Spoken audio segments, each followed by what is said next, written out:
Hello everyone, welcome to our channel Education Hotspot. So this is the next video in the paid classes of IGNOU MA Sociology, जहाँ पे हम एक और topic पे बात कर रहे हैं that is sociological perspective on education.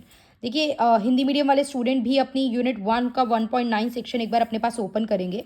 Book physical format में नहीं है तो please open the PDF of the book, अगर आपके पास अवेलेबल है। नहीं है तो ई ज्ञान कोश से आप बुक की पीडीएफ ले सकते हैं और इसको एक बार पढ़ सकते हैं, सुन सकते हैं। और कुछ कंटेंट देखो, ये सुनोगे, ये बना के ही लिखना है अल्टीमेटली आपको आंसर। कुछ चीज़ें सुन लो इसकी कि क्या क्या चीज़ें पॉइंटर्स आप माइंड में रख के जा सकते हो, या बट कुछ चीज़ें देखो, अगर वहाँ पे आप, मैं पेज भरने के हिसाब से ही बात करूंगी बिकॉज आप लोग को पेज भरने वाला कंसेप्ट माइंड में ज़्यादा रहता है। अगर आपको एक आंसर में 4 पेज भरने हैं तो कम से कम 2 पेज का डेटा पहले से लेके जाओ। हेडिंग क्या लिखना है, मीनिंग लिखना है या नहीं लिखना है, किस चीज़ में मीनिंग है, वो सब डेटा पहले से लेके जाओ, तब जाके वहाँ पे आप कंटेंट थोड़ा सा उतना प्रेजेंट कर पाएंगे। तो यहाँ पे हमारे पास है सोशोलॉजिकल पर्सपेक्टिव ऑन एजुकेशन। किस चीज़ पे फोकस करता था? ये फोकस करता था, ये जोर देता था प्रोसेस ऑफ एजुकेशन पे कि एजुकेशन का क्या प्रक्रिया रहेगी, प्लस एजुकेशन और सोसाइटी में जितनी भी चीज़ें हैं उनके बीच में आपस में क्या रिलेशनशिप है, कैसे एजुकेशन और सोसाइटी के अलग अलग पार्ट एक दूसरे से रिलेटेड हैं। अब मेन जो एक तरीके से फोकस क्या था कि एजुकेशन जो है वो किस तरीके से सोशल प्रोसेस को इन्फ्लुएंस करता है, सामाजिक प्रक्रियाओं पे क्या प्रभाव डालता है एजुकेशन, और खुद एजुकेशन उनसे किस तरीके से प्रभावित होता है, ये मेन कंसर्न था। नाउ यहाँ पे देखो एजुकेशन के जो सीड्स हैं, मतलब एजुकेशन की जो स्टार्टिंग है वो हमें देखने को मिलती है प्लेटो की राइटिंग्स वगैरह से, जो एजुकेशन के रोल पे फोकस करते थे कि अगर आपको सोशल ऑर्डर, सामाजिक जो व्यवस्था है वो बना के रखनी है तो एजुकेशन बहुत ज़रूरी है, जो कि स्टेट की यानी सरकार की मदद करेगी। तो यहाँ पे एजुकेशन की रिलेवेंस बताई जा रही है कि सोशल ऑर्डर बनाना है, सोशल सोसाइटी में रिलेशनशिप इस्टेब्लिश करना है, तो हमारे लिए एजुकेशन इंपॉर्टेंट है। सोशोलॉजिकल जो यहाँ पे अब देखो, फ्रेंच के सोशोलॉजिस्ट एमिली डर्केम ने भी यहाँ पे आपको कुछ अप्रोचेस दिए हैं जो एजुकेशन है, सोशोलॉजी ऑफ एजुकेशन के रिगार्डिंग। प्लस यहाँ पे हमने देखा कि जिसको पहले आप एजुकेशनल सोशोलॉजी बोलते थे वो कब डेवलप हुई, कब स्टार्ट हुई, जब एजुकेटर ने यूएसए और कनाडा के एजुकेटर ने ये देखा कि काफ़ी सारे इमिग्रेंट आ रहे हैं, बाहर से काफ़ी सारे लोग आ रहे हैं, तो यहाँ पे अब नीड है एक प्रॉपर सिस्टम की, तो तब ये वर्ड एजुकेशनल सोशोलॉजी इमर्ज होता हुआ हमें दिखाई दिया। प्लस एक जो प्रॉब्लम थी इंडस्ट्रियलाइजेशन की वजह से, कुछ प्रॉब्लम अराइज होती दिखाई दे रही थी, और क्या क्वेश्चन आ रहे थे इसकी वजह से, मेजर क्वेश्चन जो रेज हो रहे थे वो ये कि किस तरीके से जो इमिग्रेंट्स हैं, जो माइग्रेंट्स आ रहे हैं, वो इस कम्युनिटी के साथ मिक्स होंगे। मतलब आप तो आ गए बाहर से, अब कल्चर, ट्रेड्स, लैंग्वेज सब कुछ अलग है, तो आप कैसे मिक्सअप हो पाओगे इस कम्युनिटी के साथ।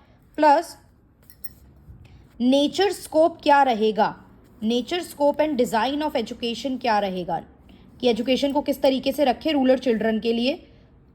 प्लस लैंग्वेज, मैंने अभी बोला सब लोग अलग अलग, everyone belong to different language, different ethnicity, different cultural background, so एक कॉमन वे जिसके थ्रू चीज़ें कम्युनिकेट की जा सके, that is the biggest question है कि वो किस तरीके से होगा। तो ये प्रॉब्लम थी, ठीक है। अब यहाँ पे आपको क्या करना था, आपको ये देखना था कि ऑब्जेक्टिव्स क्या रहेंगे एजुकेशन के जो आप प्रोवाइड करने वाले हो, और स्कूल एंड कम्युनिटी का क्या रोल रहेगा उस चीज़ में। अब सोशोलॉजी ऑफ एजुकेशन जो है वो एक फील्ड ऑफ इंक्वायरी थी, क्योंकि सोशोलॉजिस्ट का इंटरेस्ट जो था वो एजुकेशन प्रोसेस में डेवलप हो रहा था, वो समझ रहे थे कि एजुकेशन कितनी इंपॉर्टेंट है इस पर्टिकुलर टाइम पे। ज़्यादा से ज़्यादा सोशोलॉजिस्ट अब एजुकेशन के टुवर्ड कॉन्ट्रीब्यूशन करने लगे। सोशोलॉजिस्ट जो था they do not regard education solely as a means of realizing abstract ideals of culture. मतलब अब देखो, सिर्फ एजुकेशन रोल नहीं प्ले करेगी, yes totally agree, education very important है, लेकिन ये जो उसका प्रोसेस है कि वो किस तरीके से मैन और वुमेन पे प्रभाव डाल पाए, सिर्फ एजुकेशन बोल देने से चीज़ें नहीं होती है, एजुकेशन का प्रभाव, इम्पैक्ट कितना पड़ रहा है, वो इन्फ्लुएंस कितना कर पा रही है, वो चीज़ काफ़ी ज़्यादा इम्पॉर्टेंट है। तो यहाँ पे आपको ये देखना है, when we know for what and for what social position the people are being, ये देखो चलो कॉम्प्लिकेटेड लाइन है मत देखो, यहाँ पे आपको बस इतना याद रखना है कि यहाँ पे सबसे पहले आप बताओगे कि एजुकेशन किस तरीके से लिंक करती है सोशल, मतलब एक तो एजुकेशन अपने आप में इसका प्रोसेस इंपॉर्टेंट है, एजुकेशन की खुद की प्रक्रिया इंपॉर्टेंट है, प्लस किस तरीके से जो सोसाइटी है इसके डिफरेंट एस्पेक्ट जो है वो एजुकेशन से लिंक है। धीरे धीरे with the passage of time हमने देखा कि जब अमेरिका और कनाडा में इमिग्रेंट्स बहुत ज़्यादा बढ़ गए थे, तब यहाँ पे ये वर्ड एजुकेशनल सोशोलॉजी जैसा कुछ वर्ड देखने को मिला। यहाँ पे क्वेश्चन रेज किया जा रहा था कि वो कम्युनिटी के साथ मर्ज कैसे होंगे, प्लस अलग अलग कल्चरल आइडेंटिटी, अलग अलग एथनिसिटी से है, तो कैसे एक कॉमन सिस्टम रखा जाएगा, ये सब चीज़ों पे बात चल रही थी। प्लस अलग अलग सोशोलॉजिस्ट का थोड़ा इंटरेस्ट आ चुका था इस सब्जेक्ट में, दे आर फोकसिंग कि किस तरीके से एजुकेशन को आगे लेके चलना है। प्लस सिर्फ एजुकेशन की बात नहीं कर रहे थे, बात ये भी की जा रही थी कि एजुकेशन किस तरीके से प्रभाव डालती है, इन्फ्लुएंस कितना डालती है, वो इंपॉर्टेंट हो जाता है। तो यहाँ पे हमें समझना जरूरी है कि अच्छा, प्लस एक चीज़ जो और बात की गई, एजुकेशन रोल प्ले करेगी सोशल ऑर्डर को बना के रखने में, किस तरीके से सोशल ऑर्डर बन रहे हैं और कैसे ये ट्रांसफॉर्म हो रहे हैं। ठीक है, अब एम्स ऑफ एजुकेशन की बात की जाए तो सबसे पहले हम देखेंगे कि इसका जो कैरेक्टर है वो डायनामिक है, इट चेंज विद टाइम, ऐसा नहीं है फिक्स रहती है। तो यहाँ पे ये चीज़ लिखनी है। तो डायमेंशन ऑफ जो एजुकेशन है उसमें हम देखेंगे कि रोल ऑफ एजुकेशन किस तरीके से वो सोशल ऑर्डर मेंटेन कर रही है, सोशल कंट्रोल मेंटेन कर रही है, पावर स्ट्रक्चर मेंटेन कर रही है और सोशल चेंज के लिए कंट्रीब्यूट कर रही है।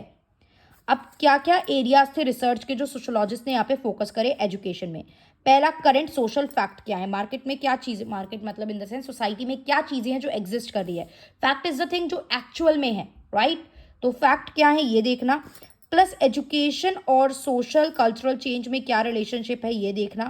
क्रॉस कल्चरल और कंपैरेटिव रिसर्च करना, मतलब ये दो ग्रुप है तो दोनों की अलग अलग स्टडी करना और कंपेयर करना दोनों को, ये चीज़ करना। अलग अलग एजुकेशन सिस्टम है, मान लो ये रोम का एजुकेशन सिस्टम है और ये मान लो अमेरिका का एजुकेशन सिस्टम है, इन दोनों को अब हम कंपेयर करेंगे, दोनों में क्या क्या चीज़ें हैं उनको आप इवैल्यूएट कर रहे हो। अब क्लासरूम का इन्वेस्टिगेशन करना कि जो हमारा अभी ऑनगोइंग प्रेजेंट सिस्टम चल रहा है क्लासरूम वाला, उसको आप इन्वेस्टिगेट करके चलोगे। तो क्या करंट सोशल फैक्ट को इन्वेस्टिगेट करोगे, फिर देखोगे कि किस तरीके से वो रिलेटेड है, फिर ये देखोगे कि दो ग्रुप हैं, दो एजुकेशन सिस्टम है, उनको आपस में कंपेयर करोगे और क्लासरूम की इन्वेस्टिगेशन करोगे। क्लियर। तो आई होप ये कुछ चीज़ें समझ में आई होंगी। बाकी इंपॉर्टेंस क्या है, एजुकेशन की रिलेवेंस क्या है, ये मल्टीपल क्वेश्चन में हम देख चुके हैं, तो वो चीज़ें भी आप यहाँ पे साथ में अटैच करके प्रेजेंट कर सकते हो। तो इफ़ द सोशोलॉजिकल परस्पेक्टिव केम, कि सोशोलॉजिकली ये आपका question sociological perspective on education पे था, तो एक बेसिक इंट्रो मिल गया। बाकी तो आपको एजुकेशन का इंपॉर्टेंस बताना है, किस तरीके से वो ह्यूमन बींग पे, सोशोलॉजी जो है वो सोसाइटी से मिलकर बनती है और सोसाइटी में अलग अलग ग्रुप्स होते हैं, वैल्यूज़ होती है, नॉर्म्स होती हैं, वो वैल्यूज़ नॉर्म्स को सही तरीके से समझना एक एजुकेटेड पर्सन होगा, तभी वो रेशनली समझ पाएगा। जो वर्ड हम यूज करेंगे वो क्या यूज करेंगे, रेशनली। रेशनली होता है without any like discrimination, without भेदभाव, दिमाग लगा के साइंटिफिक तरीके से थोड़ा सोच पाएगा, ये नहीं आंख बंद करके जो बता दिया गया वो सब चीज़ों पे आप बिलीव करके आगे बढ़े जा रहे हो। क्लियर। सो आई होप ये कंसेप्ट समझ में आया होगा। अगर इसका क्वेश्चन एग्जाम में आता है तो we will be able to write certain thing in the examination. So that's all for this video. If you have any doubt, then you can ask it in the comment box. Thank you for watching.